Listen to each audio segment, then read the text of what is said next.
Friends, welcome to my new blog. आप सभी को राधे कृष्णा। आई होप आप लोग अच्छे होंगे, स्वस्थ होंगे और खुशहाल होंगे। सुबह हो गई है, मैं भी अपनी नींद कंप्लीट करके आ गई और मैं चली गई अब नहाने धोने। नहा धोकर मैं आ गई अपनी लड्डू को जगाने। लड्डू को जगाकर उन्हें मैंने स्नान कराकर उनके शरीर को पोंछकर अब मैं लड्डू का श्रृंगार कर दूंगी। और लड्डू का श्रृंगार हो चुका है, उसके बाद मैं लड्डू की पूजा अर्चना करूंगी। पूजा अर्चना करने के बाद मैं उनको भोग भी लगा दूंगी।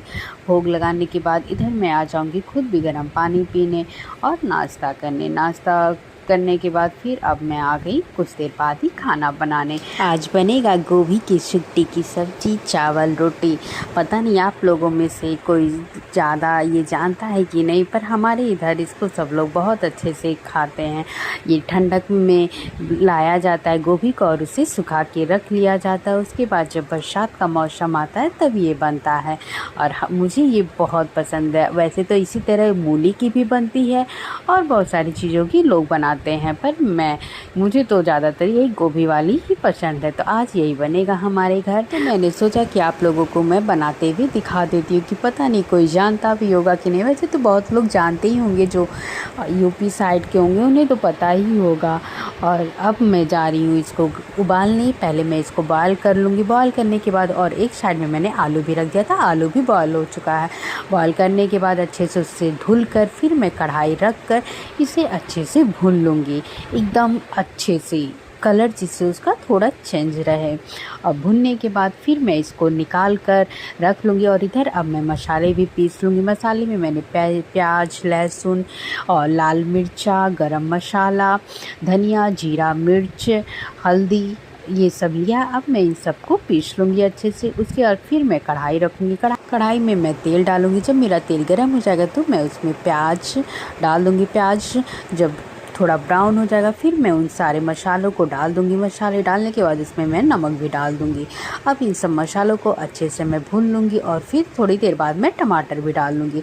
अब मेरे सारे मसाले अच्छे से भून चुके हैं। उसके बाद अब मैं इस सब्ज़ी को, मतलब आलू बॉयल हुआ है और जो गोभी का शुट्टी है उसको मैं डाल दूँगी अच्छे से। और डालने के बाद फिर अब मैं धीमी आंच पर इसे भूनूँगी लगभग 5 से 10 मिनट तक, क्योंकि जितना ये भुनाएगा सब्ज़ी उतना ही टेस्टी लगेगा खाने में। फिर अब ये मेरा भुन चुका है तो इसमें बहुत थोड़ा सा मैं सिर्फ पानी डालूँगी। उसके बाद अब मेरी लगभग सब्ज़ी लगभग 10 मिनट में बनकर तैयार हो गई है, क्योंकि ये ऑलरेडी उबला हुआ था ही तो इसको गलाने में टाइम लगा नहीं, तो इसलिए मेरी सब्ज़ी बनकर तैयार हो गई है। और इधर मेरा चावल और रोटी भी बन गया।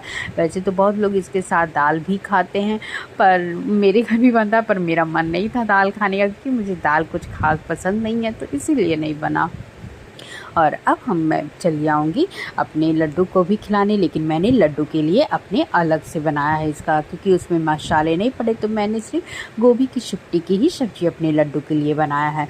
तो मैं अपने लड्डू को खिला दूँगी सब्ज़ी और चावल और आम। लड्डू को खाना खिलाने के बाद उन्हें मैं पानी पिला दूँगी और फिर मैं इधर अब आ जाऊँगी खुद भी खाना खाने। मैंने चावल, सब्ज़ी, रोटी लिया है, मैं अब खाना खा चुकी हूँ। उसके बाद फिर अब इधर घड़ी में 12 बज चुके थे, तो लड्डू के सोने का टाइम हो गया था, तो मैंने लड्डू को अपने पानी पिलाकर उन्हें अब मैं सुला दूँगी। मेरे लड्डू सो आप सभी को अगर ये मेरा ब्लॉग अच्छा लगा तो प्लीज़ लाइक, सब्सक्राइब, शेयर और कमेंट करना मत भूलिए। और हाँ, कमेंट में ये ज़रूर बताइएगा कि क्या आप लोगों ने गोभी की शुट्टी की सब्ज़ी खाई है कि नहीं। आप सभी को राधे कृष्णा। Bye bye.